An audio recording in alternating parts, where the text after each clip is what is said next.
बेटी अब क्या कर सकते हैं।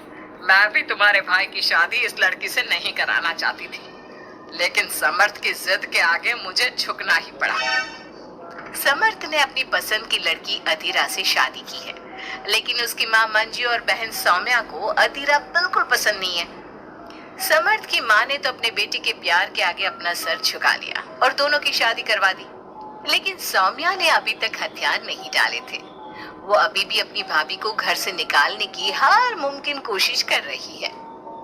बहू, ओ बहू, आज चाय मिलेगी या नहीं? लाई माँ जी। एक तो समर्थ भी न जाने कहां से इस लड़की को पकड़ कर ले आया है। हर काम ऐसे करती है मानो हाथों में मेहंदी लगी हो। लीजिए माँ जी चाय। अच्छा, तो ले आई तो चाय। मुझे तो लगा था कि तू सुबह की चाय दोपहर के खाने के बाद देगी। माँ जी, दूध वाला लेट आया था, इसलिए चाय बनाने में लेट हो गई। इतने में सौम्या वहां आ जाती है। माँ, मैं अपनी सहेली देविका से मिलने जा रही हूँ, शाम को आऊंगी। सौम्या, मैंने तुम्हारे लिए नाश्ता बना दिया है, पहले नाश्ता कर लो फिर चली जाना। मुझे आपके हाथ का बेस्वाद खाना नहीं खाना। मेरी सहेली देविका बहुत अच्छा खाना बनाती है, मैं उसके यहाँ खा लूंगी। ओके माँ, बाय, मैं चलती हूँ।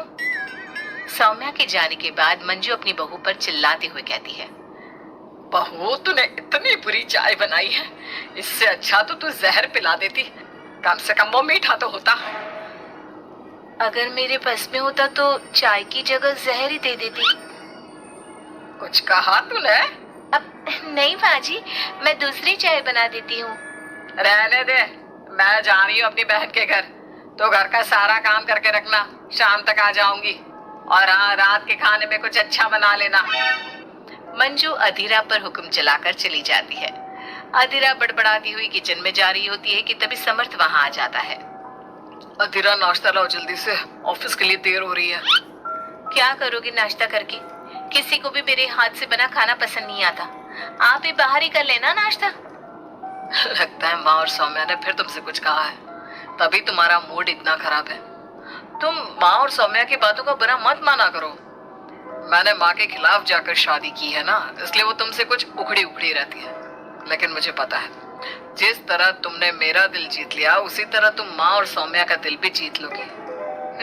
बातें बनाना कोई आपसे सीखे। अब आपको ऑफिस के लिए देर नहीं हो रही?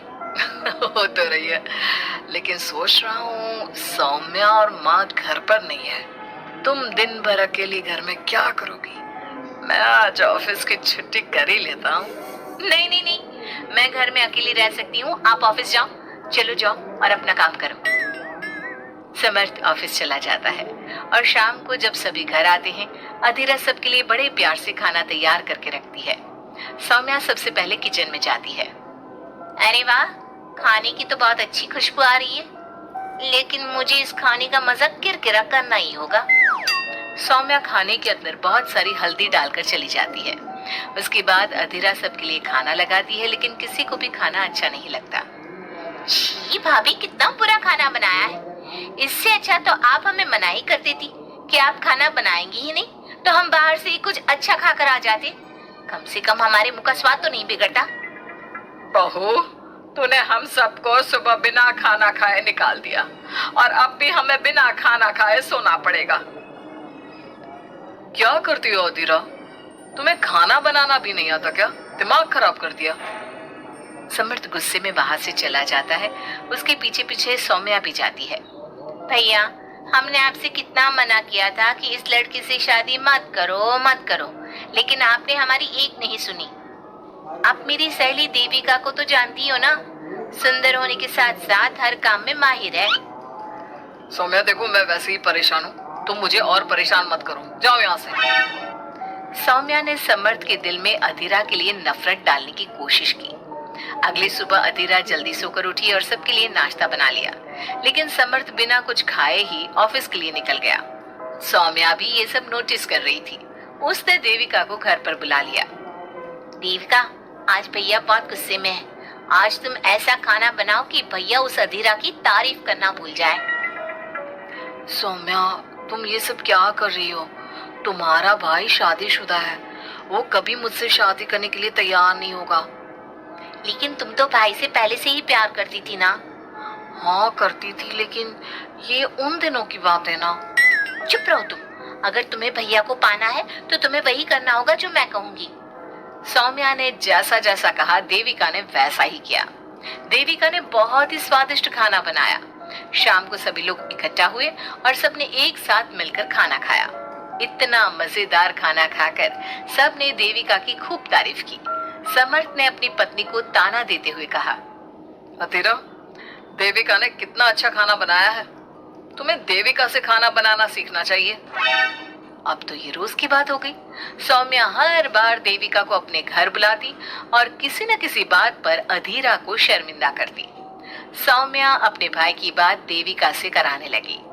अब समर्थ भी देविका से प्यार करने लगा। सौम्या ने अपने भाई से कहा, भैया आपको देविका पसंद है ना? अरे तुम ये क्यों पूछ रही हो? क्योंकि मैं चाहती हूँ कि आप देविका से शादी कर लो। अरे सौम्या, ये मुमकिन नहीं है, क्योंकि देविका मुझसे शादी करने के लिए कभी तैयार नहीं होगी और अधीरा भी इस रिश्ते से खुश नहीं होगी। आप देविका की चिंता मत करो, उससे मैं बात कर लूंगी। आप बस अधीरा भाभी को समझा दो। सौम्या की बात सुनकर समर्थ अधीरा के पास जाता है। वो उससे अपनी और देविका की शादी की बात करता है। अधीरा, मैं देविका से शादी करना चाहता हूँ। क्या? अब शादी करोगे? लेकिन क्यों? क्योंकि मैं उससे प्यार करता हूँ। प्यार तो आप मुझसे भी करते थे। कल कोई और लड़की पसंद आ जाएगी तो तीसरी शादी कर लोगे? देखो अधीरा, तुम्हें घर में कोई पसंद नहीं करता। तुम्हारी शादी मैंने माँ के खिलाफ जाकर की थी। अब तुम मेरे और देविका के बीच में मत आओ, प्लीज। क्यों बीच में ना आओ? मैं ये शादी नहीं होने दूंगी, आप चाहे कुछ भी कहो। अधीरा के लाख विरोध के बावजूद भी सौम्या और मंजू ने समर्थ की शादी देविका से करवा दी। आखिरकार सौम्या अपनी भाभी की सौतन ले ही आई। शादी के बाद देविका ने घर में आते ही घर वालों के साथ कैसा सलूक किया और अधीरा के साथ क्या हुआ, ये सब जानने के लिए इंतजार कीजिए हमारे अगले एपिसोड का।